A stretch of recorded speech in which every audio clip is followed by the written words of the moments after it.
All right, guys, we are on lesson 9, scientific notation. Finally, we're given the reason why we're learning magnitude, and we have a box at the top of this page 85, meaning there's some definitions in there or important terms.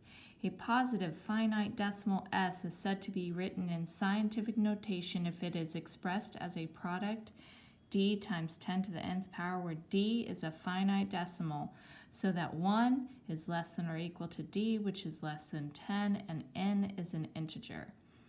Okay, so basically you're given a number here, right?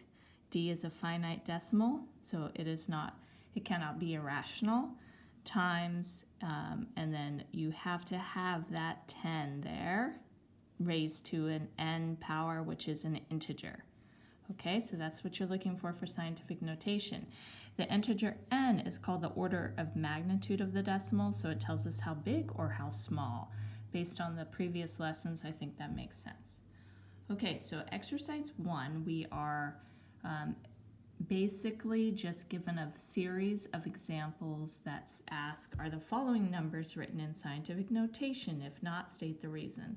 So you want to refer back to this definition and see. So if you can answer them all and then come back to the video, you might want to try that. Otherwise, I'm going over the solutions.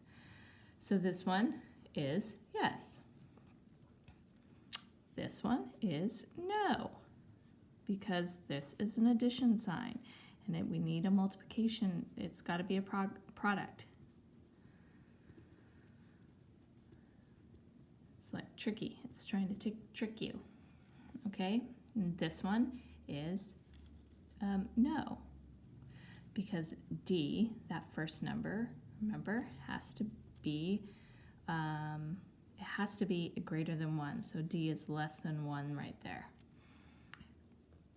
And then we have exercise 5, which is no, because we have here, well, we have a series of problems here, I guess.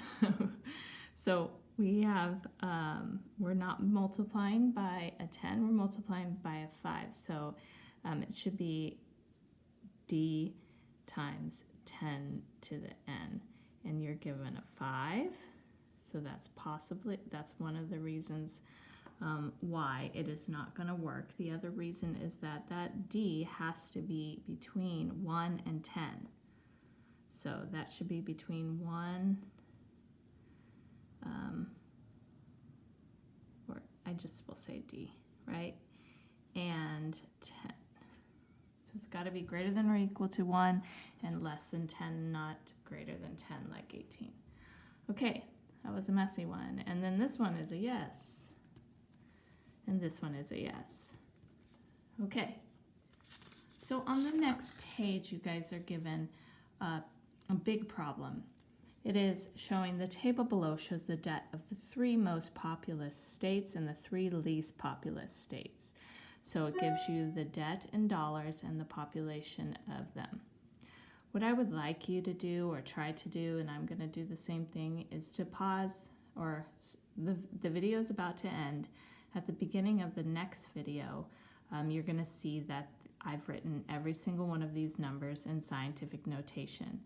Because what we're going to be doing is finding sums of a lot of this data, and it's just going to be easy if they're in scientific notation. So you could write it like I'm probably going to write scientific notation for the debt here.